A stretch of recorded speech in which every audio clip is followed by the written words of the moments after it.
यह है दुनिया का 8वां अजूबा। प्लास्टिक के कचरे से किया कमाल, बनाया फर्नीचर। कमाल की टेक्निक और प्रोसेस का इस्तेमाल करके धरती से साफ किया लाखों टन प्लास्टिक वेस्ट। कैसे, चलिए देखते हैं। नमस्कार सर। नमस्कार सर। अपना एक छोटा सा परिचय दे दीजिए। सर मेरा नाम मधुर राठी है। मैं CEO Recycle Bell Private Limited का। कचरे को यूज करके solid durable long lasting furniture बनाते हैं। सबसे पहले ये कचरे को लाया जाता है, कचरे को ऐसे अलग अलग करते हैं, फिर हम लोग इसको बड़े बड़े बोरों में स्टोरेज करते हैं। जो हमारे बिस्लेरी की बॉटल्स होती है, ये पानी की बॉटल्स होती है, वो सब पेट कैटेगरी में जाती है, इसलिए उनको पेट बॉटल कहा जाता है। ये बेलिंग मशीन है और ये हाइड्रोलिक प्रेस है, जो बेसिकली ये वॉल्यूमनस प्रोडक्ट को वॉल्यूम कम कर देती है। ये जो एकदम बड़ा बोरा दिख रहा है, ये आपको आधी पेटी बन जाएगा। सबसे पहला प्रोसेस जो होता है सेग्रीगेशन के बाद में, वो होता है उसके टुकड़े करना। ये ग्राइंडर मशीन है, तो कैंची के जैसा ये मटेरियल को काट देता है। ये हम लोग इसमें फिर बैग्स में भर देते हैं। अब इसको क्लीनिंग करने के लिए हम लोग वॉशिंग में करते हैं, सेंट्रीफ्यूगल फोर्स हम लोग यूज करते हैं। अब डेंसिटी सेपरेशन होने के बाद में हम लोग उसको डालते हैं ये ड्रायर में, पानी बाहर हो जाता है और हमको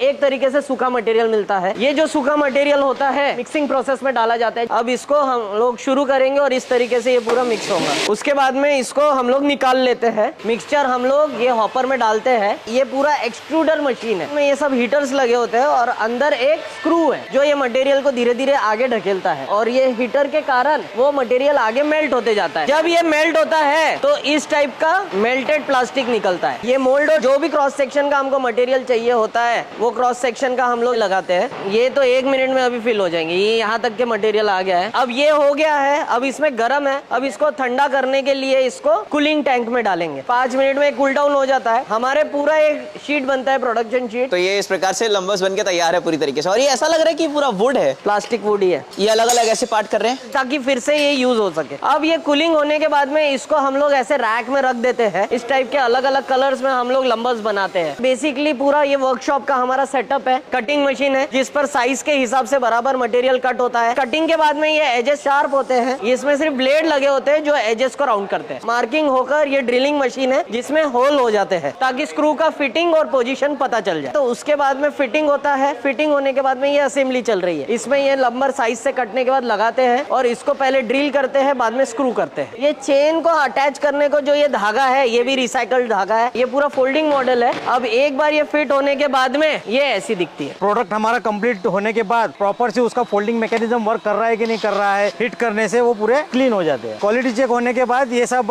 वॉशिंग के लिए जाता है। फर्नीचर सिंपल वाटर से वॉश होता है। वॉश होने के बाद इसको यहाँ पे ड्राई किया जाता है, एयर ड्राई होता है। कपड़े से उसको पूरा क्लीन कर देते हैं। क्लीन करने के बाद इस पे लोगो लगाया जाता है। हमारा लोगो लगाने के बाद लोगो लगाए जा रहे हैं, इसलिए इस तरह से पूरा पैकिंग किया जाता है। ये वहाँ से पैकेजिंग होने के बाद यहाँ पे ऐसे स्टैक होता है। हर एक कार्टून में प्रोडक्ट वाइज पूरा पैक हो रहा है। चेन चेयर ये हमारा प्रोडक्ट है। ये कम्प्लीटली फोल्डिंग है, पूरा लकड़े को सब्स्टिट्यूट कर रहा है। ये लकड़े की जगह हमारा प्रोडक्ट, ये पानी से सड़ेगा नहीं, मेटल के जैसा रस्टिंग नहीं होएगा। अगर किसी व्यूअर को आपसे कांटेक्ट करना हुआ कैसे कर सकते हैं? हमारी वेबसाइट है www.econicher.com। हमारा एड्रेस है Maharashtra, Amravati MIDC area D25 number का ब्लॉक है।